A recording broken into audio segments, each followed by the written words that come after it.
नमस्कार, स्वागत है आपका न्यूज 69 में। मैं हूं आपके साथ अंकिता और बढ़ते हैं इस वक्त की बड़ी खबर की ओर। केंद्रीय मंत्री प्रहलाद पटेल का बयान। दिग्विजय सिंह तुष्टीकरण की राजनीति में अंधे हो चुके हैं। दिग्विजय सिंह हमारी परंपरा और विरासत का मजाक उड़ा रहे हैं। दिग्विजय सिंह को नर्मदा परिक्रमा के बाद भी सद्बुद्धि नहीं आई। कांग्रेस परिवारवाद के चक्कर में पागल हो गई है। ये तुष्टीकरण का ही परिणाम है कि कांग्रेस को 8 जगह अपने प्रत्याशी बदलने पड़े। अपने पिता का सर काटकर सत्ता पर बैठने की परंपरा कांग्रेस में दिख रही है।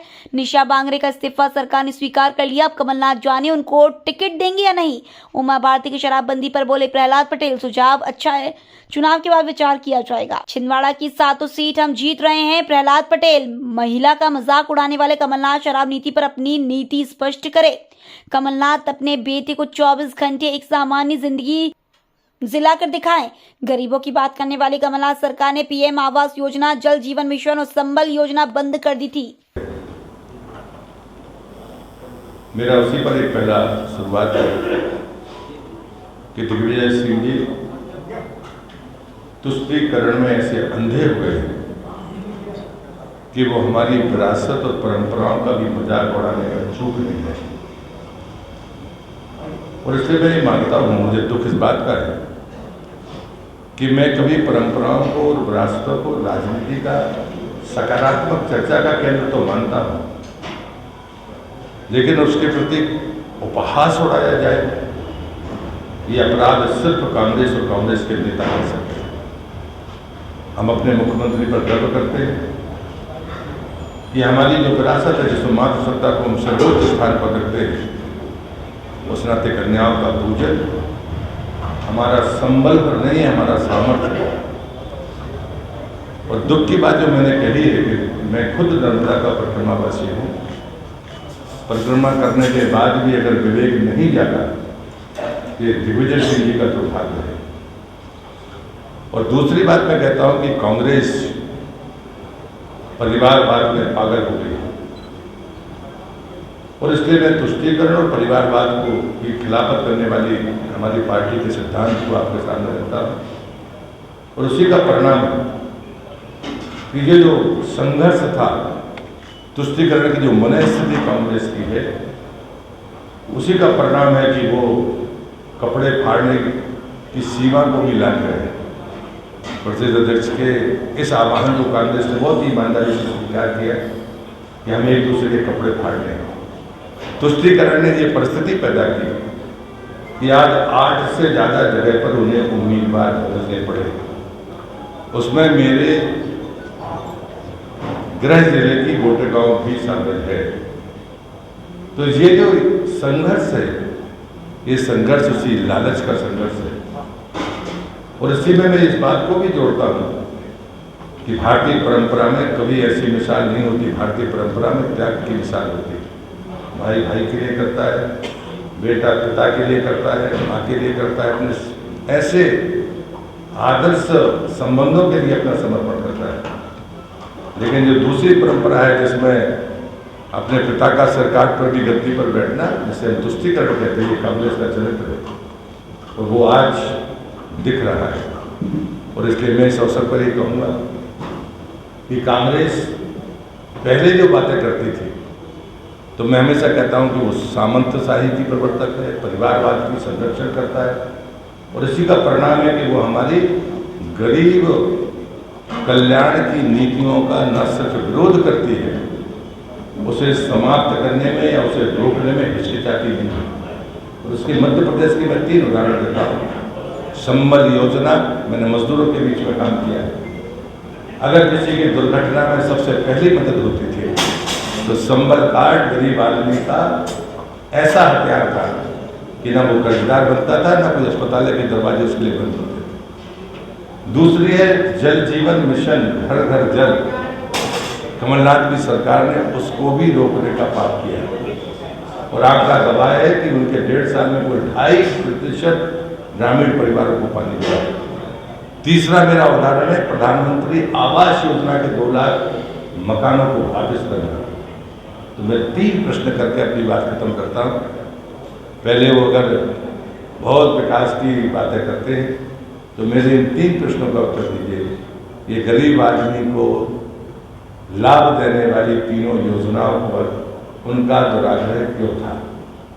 दूसरी बात है, जब मैं सांस्कृतिक मूल्यों और विरासत की बात करता हूँ और मेरी पार्टी करती है, तो हम गंगा जल से स्नान की तरफ नई पीढ़ी को ले जाना चाहते हैं।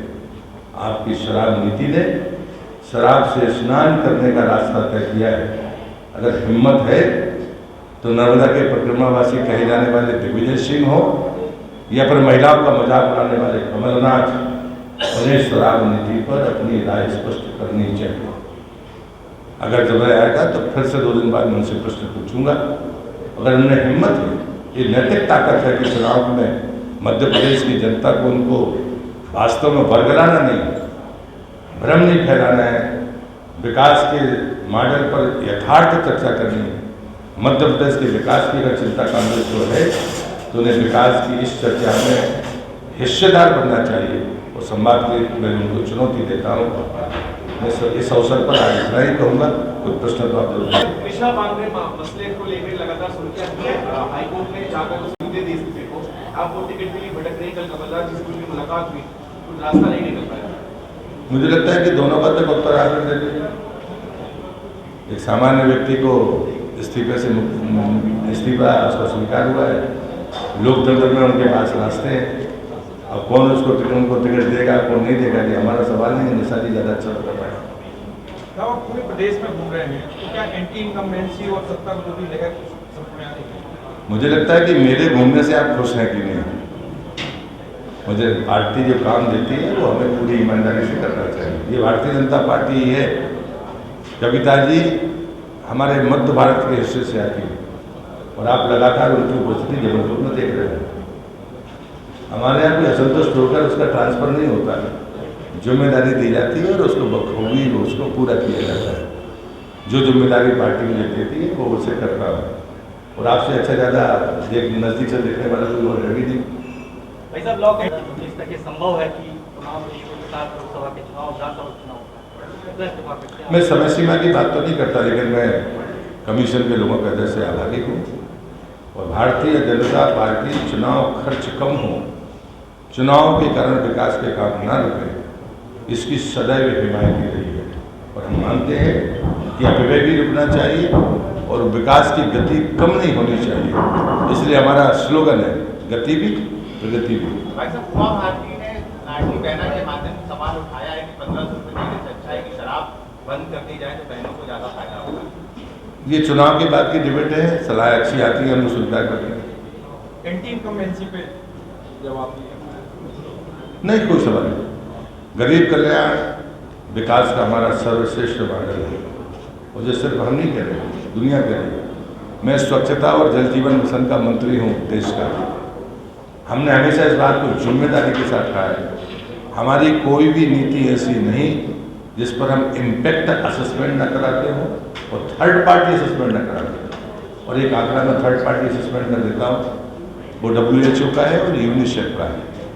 अगर हर घर में शौचालय हैं ऑपरेशनल और अगर हर घर में शुद्ध पीने का पानी है तो भारत जैसे देश में 4 लाख डायरिया से होने वाली मौतें बचेंगी और जो इलाज में खर्च होता है, जो मरते नहीं हैं, वो ठीक हो जाते हैं, उसमें 8 लाख करोड़ की बचत होगी। ये WHO कह रहा है, यूनिसेफ कह रहा है।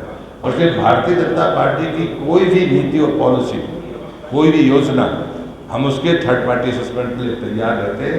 जैसे जो अनुमान लगाने वाले लोग हैं, मैं उनसे विनती करता हूँ कि हमारी कोई भी योजना कोई जल्दबाजी में नहीं बनती है और हम समाज और चौथे स्तंभ शायद सभी से थर्ड पार्टी असेसमेंट के लिए तैयार है। भाई साहब, कांग्रेस में तो आप लगातार बीजेपी हमलावर है कि 8 लोगों की सीटें बच गई, लेकिन बीजेपी के अंदर भी कई सीटों पर बड़ा दावेदारी हुई है।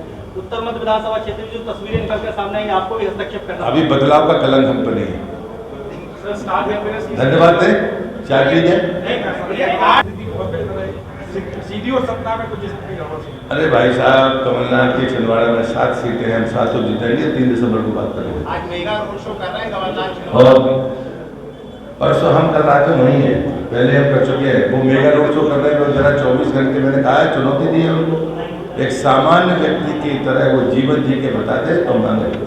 मैं तो जमीन पर सो सकता हूँ, मैं भी गद्दी बनती हूँ। अगर वो बहुत उम्र दराज है तो तो अपने बेटे को कहते 24 घंटे जी ले सामान मोदी जी का लिफाफा खाली है। धन्यवाद।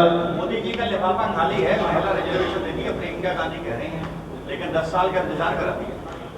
लाडली बहनी योजना, प्रधानमंत्री आवास, उज्ज्वला गैस कनेक्शन, शौचालय का पैसा, आपके जल जीवन मिशन का पानी, ये ऐसे लिफाफे हैं जो कांग्रेस को कभी समझ में नहीं आएंगे, उनको खाली समझ में आएंगे, लेकिन उनकी वोट की पेटी खाली समझ में आएगी, हमारी भरी समझ में आएगी। इस खबर पर आपकी क्या राय, हमें कमेंट सेक्शन में जरूर बताएं। तब तक के लिए धन्यवाद।